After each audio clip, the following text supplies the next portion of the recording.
आज की जो चर्चा का प्रमुख विषय है वह झारखंड की राजनीति से है। तो उससे जो आने वाले पीटी के प्रश्न है, पहला है कि निम्नलिखित में से कौन सा कथन गलत है। तो पहला, झारखंड विधानसभा में कुल निर्वाचित सदस्यों की संख्या 81 है। दूसरा, झारखंड विधानसभा में अनुसूचित जाति के लिए 9 स्थान आरक्षित हैं। तीसरा, झारखंड लोकसभा में 5 सीट अनुसूचित जनजाति के लिए आरक्षित हैं। और चौथा, झारखंड के प्रथम विज्ञान प्रौद्योगिकी मंत्री मधु सिंह थे। तो इसका जो सही उत्तर है, जो गलत है, वो चौथा है, क्योंकि झारखंड में जो 81 सीटें वो सही हैं और अनुसूचित जाति के लिए 9 स्थान सुरक्षित है, वो भी सही है। और विधानसभा में लोकसभा में 5 सीटें अनुसूचित जनजाति के लिए भी बात सही है। लेकिन झारखंड के जो प्रथम जो विज्ञान प्रौद्योगिकी मंत्री थे वो समरेश सिंह थे, जो बोकारो विधानसभा क्षेत्र से थे। और मधु सिंह जो थे वो भूमि सुधार एवं राजस्व मंत्री थे। अब यहाँ देखिएगा कि जो 81 सीट है उसमें 104 जो संशोधन है संविधान का 2020 के बाद, जो एंग्लो इंडियन रिजर्व है उसको आरक्षित नहीं किया गया है, रिपीट नहीं किया गया है, ST/SC को रेगुलर किया गया है। तो ऐसे में लोकसभा और यहाँ विधानसभा में जितने भी भारत में, वहाँ इसको रेगुलर नहीं किया गया। तो ऐसे में टोटल जो है वो 81 निर्वाचित सदस्य हैं, इस बात को समझना है। तो झारखंड में जब पहला मंत्री जो मंत्रालय बना बाबूलाल मरांडी के नेतृत्व में, तो उसमें 27 टोटल मंत्री थे। चूँकि उस समय एंटी डिफेक्शन लॉ पारित नहीं था कानून, कितने भी मंत्री बनाए जाते थे केंद्र और राज्य में। तब 91वां संविधान संशोधन 2003 में आया, जिसमें कि टोटल मंत्रिमंडल में 10% की शर्त रखी गई, जहाँ 100 से कम है वहाँ 12 तक किए गए। तो ऐसे में फिर यहाँ अभी आप देखिएगा कि यहाँ इस प्रकार 27 मंत्री नहीं है वर्तमान में, जो है मंत्रियों की संख्या एंटी डिफेक्शन लॉ के अनुसार है। तो इसका जो चौथा ऑप्शन है वो सही है। अगला प्रश्न है कि झारखंड में किस जिले में सर्वाधिक प्रखंड है। तो पहला पश्चिमी सिंहभूम, दूसरा पलामू, तीसरा चतरा और चौथा रांची। तो इसका जो सही उत्तर है इसका दूसरा पलामू, क्योंकि टोटल पलामू में जो प्रखंडों की संख्या है वो 21 है। तो इसका जो दूसरा ऑप्शन है वो सही है। अगला प्रश्न है कि झारखंड में नए प्रमंडल कोल्हान कब बना। नया प्रमंडल कोल्हान कब बना। पहला 2007, दूसरा 2008, तीसरा 2009 और चौथा 2010। तो इसका जो सही उत्तर है तीसरा ऑप्शन है कि वर्ष 2009 में जो कोल्हान जो है वो प्रमंडल बना। और इसके जो जयंत मुनिगला है, जो तत्कालीन प्रथम इसके आयुक्त बने, कमिश्नर बने। और जो है ये अभी टोटल जो झारखंड में प्रमंडलों की संख्या वो 5 है। तो इस में इसका तीसरा ऑप्शन जो है वो सही है, 2009 में यह बना है। अगला प्रश्न है कि झारखंड में पहली बार राष्ट्रपति शासन कब लगाया गया था। तो पहला 2007, दूसरा 2008, तीसरा 2009 और चौथा 2010। तो इसका जो तीसरा ऑप्शन है 2009, क्योंकि झारखंड की जो राजनीतिक व्यवस्था है वहाँ आप पाइएगा कि काफ़ी अस्थिरता है। जो अभी 20-21 सालों में आप जो उथल पुथल देखेंगे, तो कई बार जो है वहाँ मुख्यमंत्री टर्म्स भी नहीं पूरा किए, वो चेंज हो गए। और इस बीच 3 बार जो है झारखंड में राष्ट्रपति शासन लगा। पहला जब निर्दलीय मुख्यमंत्री मधु कोड़ा जब मुख्यमंत्री थे, तो उसके बाद एक राजनीतिक अस्थिरता पैदा हुई थी। 2008 तक वो मुख्यमंत्री थे, 2009 में राष्ट्रपति शासन लगा। फिर उसके बाद जब 2010 में शिबू सोरेन यहाँ मुख्यमंत्री थे, तो वहाँ 2010 में स्थिरता पैदा हुई, तो वहाँ उसके कारण राष्ट्रपति शासन लगा। उसके बाद जब अर्जुन मुंडा मुख्यमंत्री थे, तो 2010 से 13 के बीच, यानी जब डिप्टी CM हेमंत सोरेन थे, जो अभी वर्तमान में मुख्यमंत्री है, उस बीच भी जब सरकार से समर्थन वापसी हुई, तो तीसरी बार राष्ट्रपति शासन लगा था। उसके बाद फिर हेमंत सोरेन मुख्यमंत्री बने थे 2013 में। तो ऐसे में 2009, 10 और 13 इसको आपको याद रखना है, ये पूछा जाता है, इसकी बारंबारता बहुत अधिक है। तो ऐसा में इसका जो तीसरा ऑप्शन है 2009 वो सही है। अगला प्रश्न है कि झारखंड क्षेत्र स्वशासी परिषद जैक से संबंधित कौन सा कथन असत्य है। तो पहला, यह 1995 में बना जिसमें शिबू सोरेन अध्यक्ष थे। दूसरा, इसके अंतर्गत पार्षदों को चुनाव का प्रस्ताव था, पार्षदों के चुनाव का प्रस्ताव था। तीसरा, इसका कार्यालय रांची में था। और चौथा, वर्ष 1996 में जैक का चुनाव वोटिंग से हुआ। तो इसमें से जो गलत है, जो असत्य है, वो चौथा ऑप्शन है।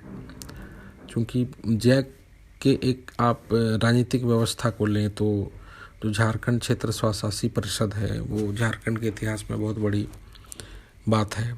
1991 में ही यह विधेयक के रूप में आया कि जो 18 जिलों को मिलाकर, जो बिहार, तत्कालीन बिहार के 18 जिलों को लेकर एक स्वशासित क्षेत्र बनाया जाए, जहाँ जो यहाँ के विभाग और मंत्रालयों के काम जो है यहाँ के स्थानीय नेता करें। तो ऐसे में 1994 में यह पारित हुआ और अगस्त 1995 में जैक बना। उसके प्रथम अध्यक्ष जो है वो शिबू सोरेन थे और उपाध्यक्ष सूरज मंडल थे। उस समय इसके 23 विभाग जो है इनको दिए गए। रांची में इसका ऑफिस था और इसमें पार्षदों को चुन कर आने का प्रस्ताव था। लेकिन यहाँ उल्लेखनीय बात है कि 2 बार जो है, ये भी एक प्रश्न है कि 2 बार इसके चुनाव को टाला गया। एक बार 96 में, एक बार 97 में। क्योंकि तत्कालीन मुख्यमंत्री लालू यादव ने जो 200 करोड़ का इसके लिए पृथक बजट था वो देने से मना किया था, तो 2 बार टल गया। उसके बाद जैक का जो है 1995 में ही मनमाने तरीके से मनोनयन हुआ। 61 जो है इसके MLC बनाए गए। बाद में 18 लोगों को भी चुना गया, मनोनीत किया गया। तो इसका जो वर्तमान जो आप आज जो IM भवन है या सूचना भवन है, वहाँ इसका ऑफिस हुआ करता था जैक का, जहाँ पार्षद और अध्यक्ष उपाध्यक्ष बैठते थे और फाइलों का निष्पादन करते थे। और यहाँ विभागों को बांटने जाने का भी बात था, लेकिन तत्कालीन उपाध्यक्ष सूरज मंडल और तत्कालीन अध्यक्ष शिबू सोरेन के बीच काफ़ी तनाव भी रहता था इस बीच, क्योंकि ट्रांसफ़र पोस्टिंग वहीं से होते थे। बाद में ऐसा हुआ कि 2000 जब झारखंड अलग हुआ तो सूरज मंडल ने अलग से अपना पार्टी बनाई, जबकि वो JMM में थे। तो इस प्रकार जो जैक का इतिहास है, वो जैक से बहुत प्रश्न आते हैं झारखंड के जितने भी कंपटीशन एग्ज़ाम है, तो वहाँ उसकी बारीकी को हमें समझना है। तो उसके इतिहास को जानना जो है बहुत ज़रूरी है कि जैक वास्तव में क्या था। तो इसका जो चौथा ऑप्शन है वो सही है। अगला प्रश्न है कि झारखंड लोक सेवा आयोग का गठन कब हुआ। तो पहला 2000, दूसरा 2002, तीसरा 2003, चौथा 2005। तो इसका जो सही उत्तर है दूसरा 2002। तो वर्ष 2002 में जब बाबूलाल मरांडी मुख्यमंत्री थे, उन्होंने फटीक चंद्र हेम्ब्रोम को इसका अध्यक्ष बनाया, लोक सेवा आयोग का चेयरमैन बनाया। उसके बाद 2004 में दिलीप प्रसाद चेयरमैन रहे, जो घोटालों का कार्य था। तत्कालीन जो मेंबर था JPSC राधा गोविंद नागेश और दिलीप प्रसाद और शांति देवी, गोपाल प्रसाद, तो काफ़ी जो है घोटालों का काल रहा। CBI के चार्जशीट में आज भी ये फरारी काट रहे हैं और ये काफ़ी माने काला अध्याय के रूप में 2004 से 11 के बीच जो है ये काफ़ी ये दौर चला। आज हम देख रहे हैं कि जो पूर्व IPS अधिकारी अमिताभ चौधरी को इसका अध्यक्ष बनाया गया है, ताकि यहाँ के छात्रों और युवाओं को एक उम्मीद बने कि राज्य में नियम से और समय से और बड़े संतुलित तरीके से परीक्षा का निष्पादन हो, ताकि योग्य और जो है वो सभ्य है और डेकोरेटेड अधिकारी सामने आए। तो इसका जो दूसरा ऑप्शन है 2002 सही है। अगला प्रश्न है कि कौन सा मिलान गलत है। तो पहला छोटा नागपुर आदिवासी संथाल प्रज्ञा सभा 1939 इसका मिलान है। दूसरा आदिवासी महासभा, उसका मिलान है 1939। तीसरा हुल झारखंड जिसका मिलान है 1968। तीसरा आजसू जिसका मिलान है 1986। तो इसका जो सही उत्तर है वो पहला है, क्योंकि छोटा नागपुर आदिवासी संथाल प्रज्ञा सभा जो था, जिसे छोटा नागपुर संथाल प्रज्ञा आदिवासी सभा भी कहते हैं, वह 1938 में बना। तो झारखंड की अगर राजनीतिक इतिहास को आप लें तो यहाँ आपको समझ बनाकर जो है उसे पढ़ने की आवश्यकता है कि जो यहाँ इसका जो उत्तर होना चाहिए, छोटा नागपुर आदिवासी संथाल परगना सभा, उसका 1938 में वो बना था और उसी का नाम आगे जाके आदिवासी महासभा बना 1939 में। अगर आप इसको क्रोनोलॉजी में अच्छी तरह पढ़ें तो आप देखिएगा कि जो 1912 में जो कैथोलिक जो ऑर्गेनाइजेशन है जो बार्थोलोमन ने बनाया, जो ढाका छात्र संघ से स्प्लिट किए और ईसाईयत प्रभाव था यहाँ।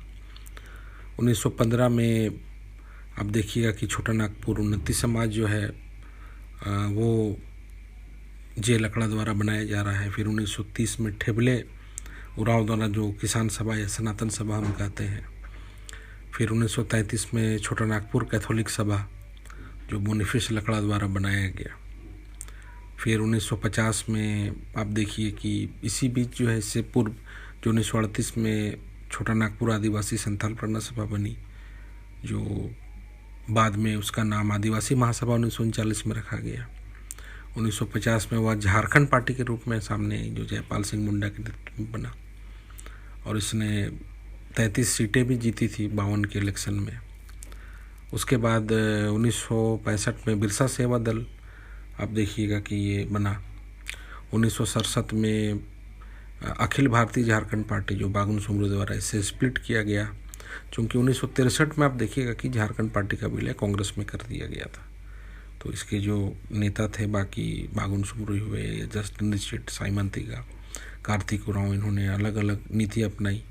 1968 में कार्तिक उरांव द्वारा भी विकास परिषद बनाया गया। 1968 में जस्टिन रिचर्ड द्वारा हुल झारखंड बनाया गया पार्टी के रूप में, वो मंत्री भी बने जस्टिन रिचर्ड। और 1973 में झारखंड मुक्ति मोर्चा सामने आया। फिर 1986 में आजसू जो सूर्य सिंह बेसरा, जहाँ अब आजसू में जो उसके संस्थापक थे उसका भी कोई नामो निशान ही नहीं है, अभी वर्तमान में सुदेशी महतो उसके ऑल इन ऑल है। उसके बाद आप देखिएगा कि 1987 में जो बहुत जगह 53 संगठन है, बहुत जगह 61 है, लेकिन जो प्रमाणिक है वो 61 संगठन है टेक्स्ट बुक में। तो 61 संगठनों को मिलाकर जो है जो इसमें मूल गठबंधन में बाबूलाल मरांडी थे, शिबू सोरेन थे, उसको मिलाकर झारखंड समन्वयक समिति 1987 में बनाई गई। भी प्रश्न आता है क्योंकि 1980 में भाजपा दल अस्तित्व में आ गया था, तो उसका प्रभाव था झारखंड में वनांचल के रूप में उसे राज्य पृथक राज्य बनाने के लिए। चूँकि तत्कालीन जो राजद कांग्रेस जो है इसके मंशा उनकी नहीं थी कि अलग राज्य बने। 1989 में भारत सरकार द्वारा जो है एक विषयक समिति बनाई गई, उसी दिशा में जैसे मैंने चर्चा की। 1995 में जैक आया और इसके माध्यम से जो है झारखंड में वर्ष 2000 में ये झारखंड पृथक राज्य के रूप में सामने आया। तो इस प्रकार से जो ये झारखंड की राजनीतिक व्यवस्था है वो झारखंड आंदोलनकारी है, उसके माध्यम से सामने आई है यहाँ। तो यहाँ पर जो राजनीतिक दल है उसकी स्थिति, उसके इतिहास और उसके जो स्थापना वर्ष है उसको समझना जरूरी है, उसकी संकल्पना को भी समझना जरूरी है। अभी वर्तमान में 2013 में झारखंड आंदोलनकारी आयोग बनाया गया है, जो कि अभी इसके अध्यक्ष खाली है। जस्टिस विक्रमादित्य की मृत्यु के बाद ये खाली रह गया है। तो इसमें अब तक 3500 जो झारखंड और वनांचल जो आंदोलनकारी है और 270 जेपी जो मूवमेंट से जुड़े उनको फाइनलाइज्ड किया गया, शॉर्टलिस्ट किया गया। अभी और भी 5 से 10 हज़ार आवेदन है। तो इस प्रकार से उनको भी अभी चिन्हीकरण किया जा रहा है कि राजनीतिक दल और व्यक्ति की क्या भूमिका थी। तो इसके पॉकेट्स को, ये पॉकेट्स बहुत इंपॉर्टेंट है, बहुत प्रश्न आते हैं, तो इसको समझना जरूरी है। इसका जो पहला प्रश्न उत्तर है वो सही। अगला प्रश्न है कि 1928 की जमशेदपुर हड़ताल में किसके प्रयास से शांत कराया गया था? पहला पंडित नेहरू, दूसरा सुभाष चंद्र बोस, तीसरा जयपाल सिंह, चौथा एस एन हलदर। तो इसका जो दूसरा ऑप्शन है सुभाष चंद्र बोस। तो ये जो आप देखिएगा कि 1928 में जो पूरे भारत में एक प्रकार से मजदूर आंदोलन की लंबी श्रृंखला देखने को मिलती है, तो उसका प्रभाव जो है जमशेदपुर जो है, क्योंकि 1907 में टाटा कंपनी की स्थापना हो चुकी थी, तो यहाँ काफ़ी बड़ा आंदोलन हुआ, हड़ताल के रूप में सामने आया और एक प्रकार से अशांति का माहौल था। तो उससे जो है सुभाष चंद्र बोस ने शांत कराया प्रबंधक और मजदूरों के बीच जो है वार्ता कराकर। तो काफ़ी ऐतिहासिक ये घटना थी।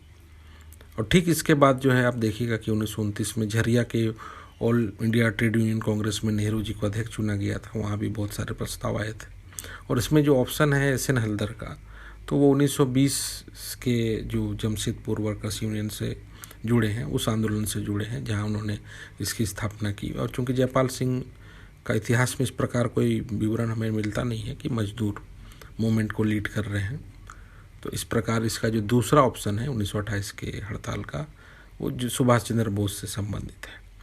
अगला प्रश्न है कि झारखंड लोकायुक्त अधिनियम कब पारित हुआ? तो इसका जो पहला ऑप्शन है 2000, दूसरा 2001, तीसरा 2002, चौथा 2003। तो इसका जो सही उत्तर है दूसरा है 2001। तो 2001 में तुरंत राज्य बनने के बाद जो है ये लोकायुक्त अधिनियम लाया गया। हम देखेंगे कि इसके अंतर्गत जो लोकपाल अभी हम कर रहे हैं कि जो लोग भ्रष्टाचार से जुड़े मामले हैं उनकी छानबीन ये करता है, सरकार को सिफारिशें भी देता है, एक प्रकार से सशक्त निगरानी रखता है। तो वर्ष 2004 में जस्टिस तत्कालीन जो हाई कोर्ट के जस्टिस थे लक्ष्मण उरांव जी को उसका प्रथम लोकायुक्त बनाया गया था। वो 5 साल रहे, 2009 तक वो रहे। उसके बाद 2011 में अमरेश्वर सहाय को बनाया गया था, वो भी जस्टिस थे। और फिर 2017 में जो जस्टिस थे ध्रुव नारायण जी को जो है झारखंड लोकायुक्त जो है बनाया गया 2017 में। तो इस प्रकार जो इसका जो सही उत्तर है वो दूसरा ऑप्शन है 2001। अगला प्रश्न है कि निम्नलिखित में से कौन सा कथन गलत है? तो पहला, 2019 के विधानसभा में चुनाव में जेएमएम को 30 सीटें प्राप्त हुई। दूसरा, 2019 के विधानसभा चुनाव में बीजेपी को 28 सीटें प्राप्त हुई। तीसरा, इस चुनाव में पूर्व मुख्यमंत्री रघुवर दास हार गए। और चौथा, 2019 के विधानसभा चुनाव में 10 महिला विधायक निर्वाचित हुई। तो इसका जो कथन जो गलत है, असत्य है, वो दूसरा है, क्योंकि बीजेपी को इस चुनाव में जो है वो काफ़ी लॉस करना पड़ा, 25 सीटें ही प्राप्त हुई। और जेएमएम को जो है सबसे अधिक 30 सीटें प्राप्त हुई। और इसमें चूँकि इस प्रकार के कन्फिग्रेशन पूछे जाते हैं एग्ज़ाम में कि जो 5वां विधानसभा है उसमें आप देखिएगा कि बाकी जो दलों का अगर हम ले तो इंडियन नेशनल कांग्रेस को 16 सीटें हैं। फिर आप देखिएगा कि आरजेडी को 1 है, जेबीएम को 3 है, आजसू को 2 हैं, सीपीआई माले को 1 है, एनसीपी को 1 है और 2 निर्दलीय।